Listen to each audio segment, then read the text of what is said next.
এবার ফাঁস হলো আসল রহস্য। জানা গেছে ভারতে বসে মূলত কোন কৌশলে দলকে নেতৃত্ব দিচ্ছেন হাসিনা ও অন্যান্য আওয়ামী নেতারা।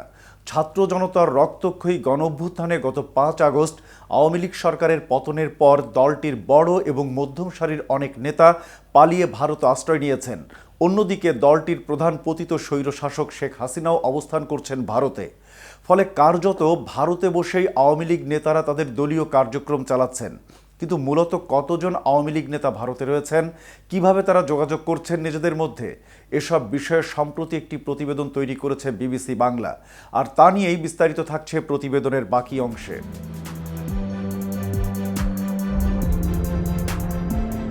আওয়ামী লীগের শীর্ষ নেতৃত্বের একটা বড় অংশ ভারতে পালিয়ে চলে আসেন। এটা এখন একটা ওপেন সিক্রেট, অর্থাৎ সবারই জানা, অথচ কেউ তা খোলাখুলি বলেন না। দলের যুগ্ম সম্পাদক আফামা বাহাউদ্দিন নাসিম বলছিলেন, এটাকে ঠিক পালিয়ে আসা বলা যায় না, কৌশলগত কারণে সাময়িকভাবে আমরা আত্মগোপন করে আছি। আওয়ামী লীগের যেসব নেতারা ভারতে অবস্থান করছেন তাদের একটা বড় অংশ পশ্চিমবঙ্গে আছেন। কলকাতা এবং তার পার্শ্ববর্তী এলাকা ছাড়াও উত্তরবঙ্গের বিভিন্ন জায়গায়, কেউ দিল্লিতে, কেউ আবার ত্রিপুরায় বাসা ভাড়া নিয়ে থাকছেন বলে গণমাধ্যম সূত্রে জানা গেছে। তবে ইউরোপ সহ অন্যান্য দেশেও আওয়ামী লীগের নেতাদের কেউ কেউ অবস্থান করছেন।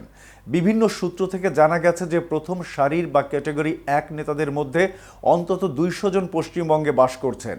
এই শ্রেণীর নেতাদের মধ্যে যেমন আছেন দল এবং সাবেক সরকারের শীর্ষ পদাধিকারী এবং মন্ত্রীরা, তেমনি আছেন ৭০ জন সংসদ সদস্যও।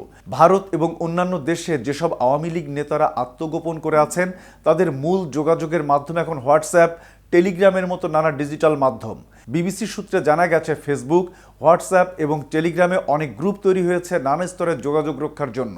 উপজেলা, জেলা ভিত্তিক এবং জাতীয় স্তরের সহযোগী সংগঠনগুলোর নানা স্তরে যেমন গ্রুপ আছে, তেমনি আওয়ামী লীগের সঙ্গে সম্পর্কবিহীন এরকম নামেও গ্রুপ রয়েছে। সেখানে বাংলাদেশের নেতাকর্মীরা যেমন পোস্ট করছেন, তেমনি নানা নির্দেশ যাচ্ছে আত্মগোপনে থাকা নেতৃত্বের তরফ থেকে। আবার কোন এলাকায় কোন আওয়ামী লীগ নেতার উপরে হামলা হলো বা কাকে গ্রেফতার করলো পুলিশ, সেসব তথ্যও গ্রুপগুলোতে দেওয়া হয় বলে জানিয়েছেন আত্মগোপনকারী কয়েকজন নেতা। কিন্তু শেখ হাসিনার সঙ্গে কিভাবে যোগাযোগ? জানা গেছে বাংলাদেশের সাবেক প্রধানমন্ত্রী শেখ হাসিনার সঙ্গে আওয়ামী লীগের নেতাদের নিয়মিত যোগাযোগ আছে। তারা বলেছেন যে তিনি নিয়মিতই নেতা থেকে শুরু করে বাংলাদেশের সাধারণ কর্মীদের সঙ্গেও যোগাযোগ রাখেন। একজন নেতা বলেন, শেখ হাসিনাকে অ্যাপের মাধ্যমে মেসেজ করে রাখলে তিনি তার সময় মতো উত্তর দেন। আবার নানা সময় তাকে ফেসবুক লাইভে আসতেও দেখা গেছে।